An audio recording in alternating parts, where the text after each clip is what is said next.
YouTube කොලැබොරේෂන් on කරන ආකාරය අපි දැන් ඉගෙන ගමු. ඔයා ඉස්සෙල්ලාම YouTube එකට යන්න. YouTube එකට ගිහිල්ලා වීඩියෝ අප්ලෝඩ් කරන්න.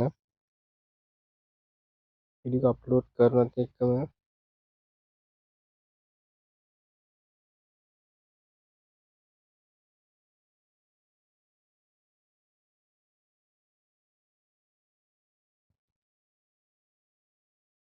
හරි. දැන් පල්ලෙහාට යන්න ඕනම ඔයාලා පල්ලෙහාට ගිහිල්ලා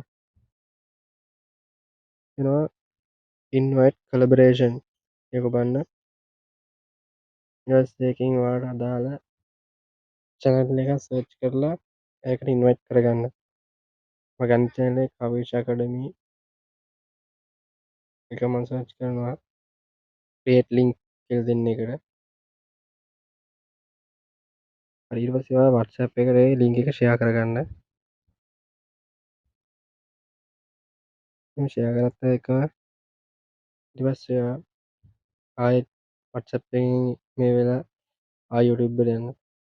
ඊට පස්සේ වීඩියෝ එක අප්ලෝඩ් කරන්න.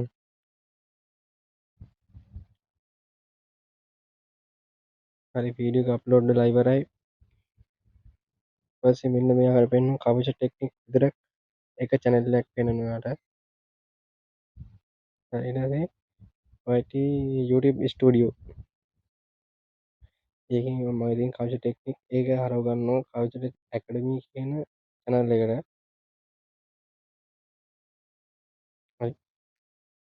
ආයෙ ඒකෙන් log out වෙලා WhatsApp එකට ගිහිල්ලා ඒ link එක මේ කරලා ඔයාට studio එකට යනවා. හරි. මෙන්න මේ සුදු පාට බටන් එක ඔබන්න. හරි. දැන් ඔයා invite කරලා collaboration එකට ඔන් වුණා. invite collaboration ඔන් වුණා කියන්නේ ඔයාට සහයෝගීතාවයෙන් වැඩක් කරා කියලා තමයි මේක ඔන් වෙන්නේ. හරි. දැන් අපි YouTube එකට ගිහින් බලමු ආයේ මේක සාර්ථකද කියලා. ඔව් දැන් පේනවා අපිට ඔයාලට කවිෂ ටෙක්නික් සහ කවිෂ ටෙක් academy YouTube